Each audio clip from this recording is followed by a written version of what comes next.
Baik, assalamualaikum warahmatullahi wabarakatuh. Aldi Suryana,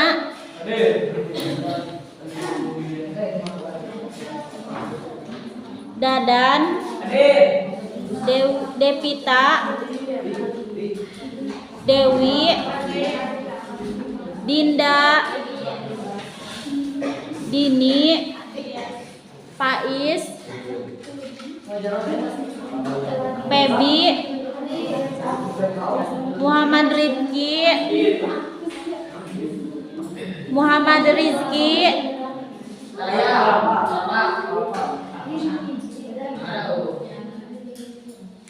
Muhammad Yoga, Muhammad Yogi, Najwa, Neng Sari, Nur Hasanah, Nuria, Nurobi, Padri, Rati, Rian, Rizky, Santi, Windira,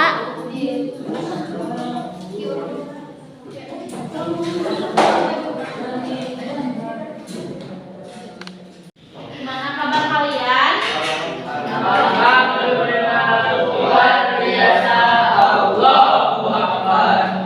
Kemarin itu masih tugas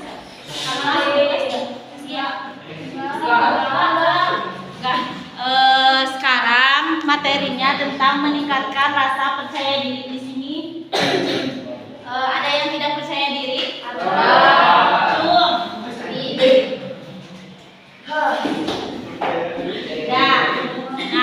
Menurut kalian apa sih percaya diri itu? Definisi dari kalian percaya diri itu apa gitu? Yang tahu sedikit berapa kata gitu, percaya diri itu menurut kalian apa? Seperti apa gitu?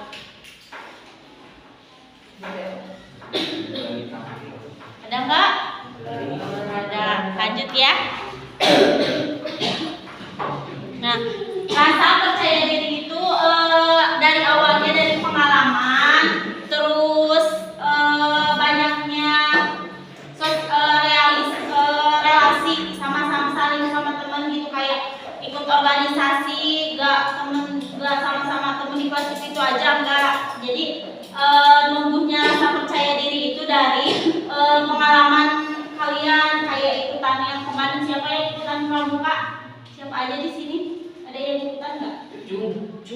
Pasti punya pengalaman kan sama relasi pertemanan yang banyak. Nah di sini rasa percaya diri itu yang tinggi juga ditandai dengan sikap yang merasa memiliki kompetensi. Kayak saya dari SD ikutan pramuka gitu. Nah dari SMP juga saya mengikuti pramuka lagi karena pengen lebih mendalami pengalaman sama tahu tentang bakat kita, minat kita gitu di pramuka. Nah potensi aktual potensi itu kayak saya punya di pramuka itu, contohnya ya di pramuka saya bisa pramuka, berpengalaman di pramuka. Nah selanjutnya itu yakin, mampu, percaya bahwa bisa karena didukung oleh pengalaman. Nah rasa percaya yang tadi kakak bilang ya, rasa percaya diri itu mulanya dari pengalaman tuh. Nah selanjutnya itu pola pikir. Nah pola pikir itu mulai dari diri kita sendiri. Kalau kita bisa, ih aku mah kurang percaya diri, contohnya kayak kalau disuruh ke depan, malu malu, padahal kita itu tahu jawabannya, tahu bisa gitu. Nah kita belajar, jadi guru juga nggak akan mengolok-olok, soalnya kan guru juga melihat ya keberanian si anaknya ke depan gitu contohnya. Terus dulu kakak juga ya awalnya malu-malu, tidak percaya diri karena apa? Karena kayak lihat orang-orang di sekitar pada pinter gitu ya, percaya dirinya kuat. Tapi mulai dari kakak ikut organisasi kayak di SMP ikutan OSIS, drum band kan. OSIS sama drum band itu pasti dikenal ya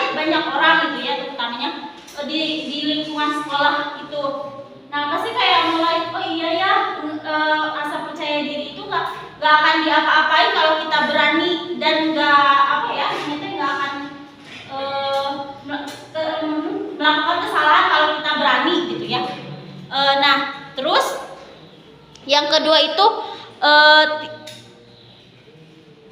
tidak mudah menyerah. Tidak mudah menyerah tuh kayak kita tuh harus punya temen kayak hayu gitu. Kita tuh harus ada bisa gitu sisi positif punya temen yang hayu kita ikut organisasi. Nah itu kalau punya temen kayak gitu tuh harus dimanfaatin. Karena apa? Karena nanti juga apa ya namanya teh ke diri kita sendiri itu rasa percaya dirinya nambah gitu.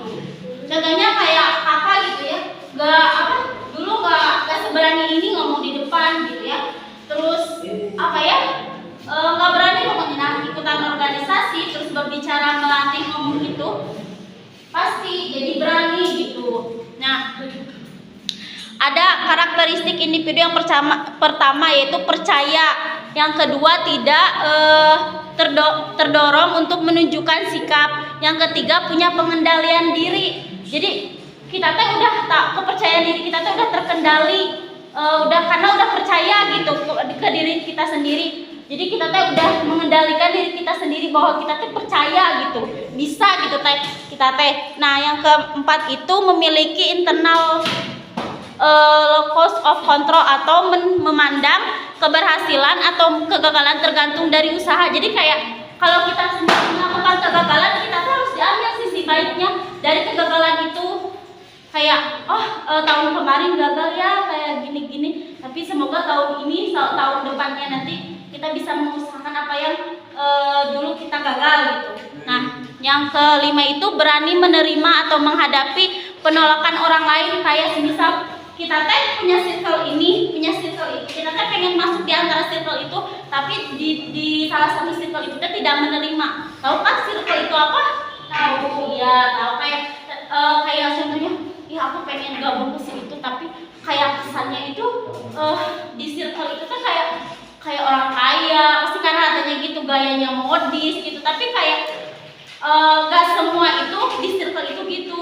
Jadi kita tuh harus manfaatin kepercayaan diri kita, kepintaran kita, cara berbicara kita di depan itu kayak orang seperti itu teh dipergunakan gitu, dimanfaatin kalau kita percaya diri, pintar, terus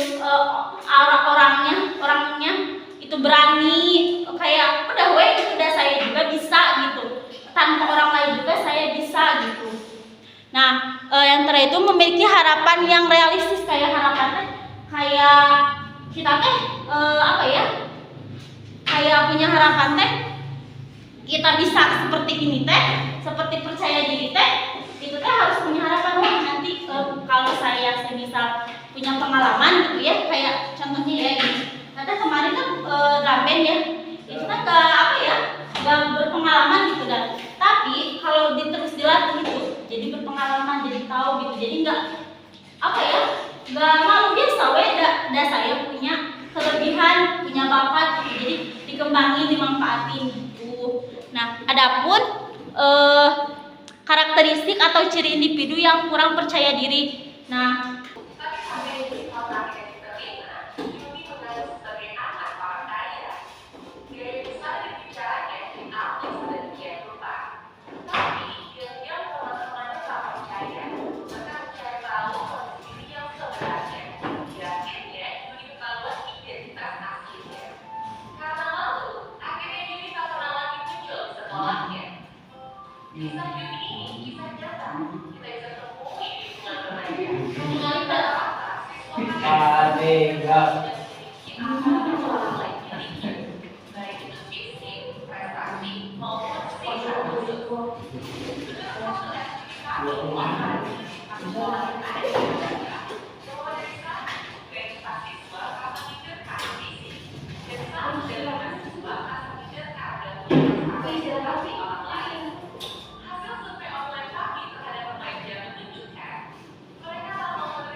Udah kan?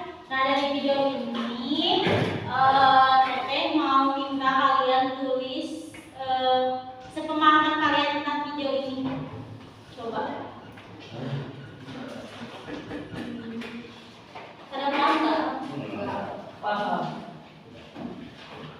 Ya, Teteh lagi kalau ya, paham.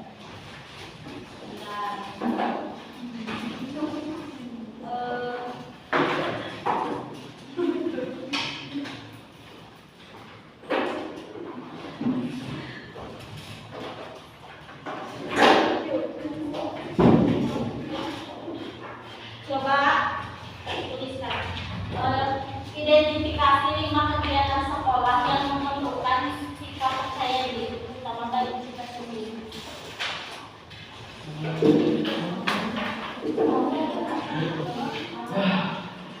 Identifikasi 5 kegiatan sekolah yang memerlukan sikap percaya diri.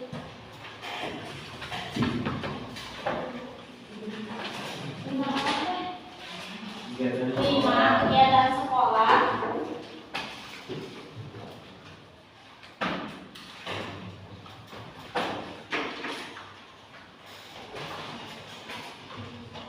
yang memerlukan sikap percaya diri.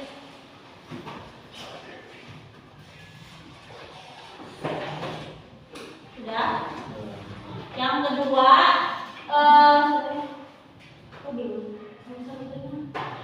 yang pertama, identifikasi 5 kegiatan di sekolah yang memerlukan sikap kepercayaan diri.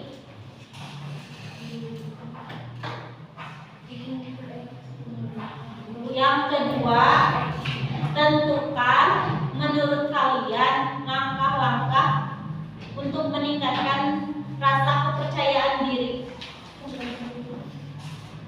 Yang kedua, tentukan menurut kalian langkah-langkah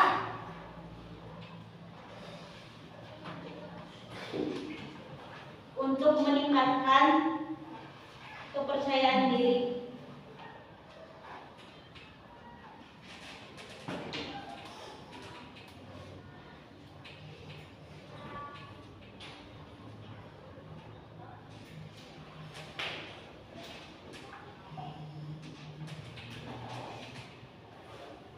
Sudah semua?